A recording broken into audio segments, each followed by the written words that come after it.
Ils sont nombreux les dégâts qu'ils ont causés par le passé dans un pays tel que le Rwanda. Malgré cela, le message peine à passer.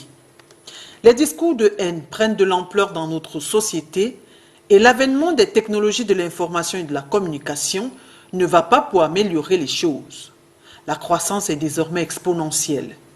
Je nous invite à intensifier la sensibilisation à partir de nos foyers pour stopper la propagation des discours de haine dans notre beau pays, le Cameroun, qui est un et indivisible.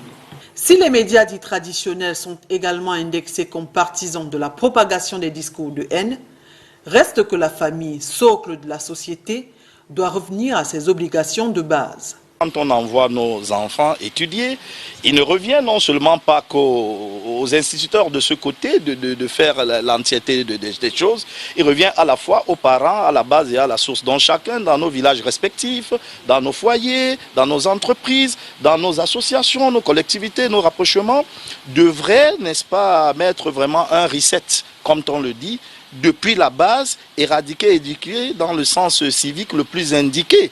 L'association La Voix des Traditions est résolument engagée à apporter sa pierre à l'édifice. Les personnes âgées comme nous, les chefs traditionnalistes, etc., et les hommes politiques, peut-être ne viendra pas me mentir le jour au lendemain pour dire que non, va chez toi. Et te dirais, je suis né à Douala, je suis né en Koulouloum, seul chez moi.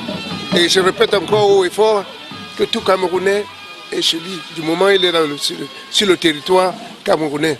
Passé la sensibilisation et l'éducation, la sanction devrait prendre le pas, question de dissuader les plus hostiles.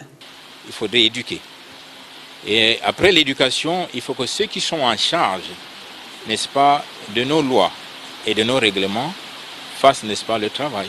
Le politique doit faire le travail, les religieux doivent faire le travail, celui, n'est-ce pas, de toujours rappeler, de toujours enseigner, de toujours réunir les gens, et ceux qui doivent faire la justice, contre ceux qui, n'est-ce pas, qui balancent les propos haineux dans les médias, dans les presses et partout, que la justice fasse son travail. Ce 18 juin 2023, s'est célébrée la deuxième édition de la Journée internationale de lutte contre les discours de haine. Le gouvernement a récemment lancé le plan national pour l'éducation et la formation à la culture citoyenne. Société civile, autorités religieuses et traditionnelles lui emboîtent le pas.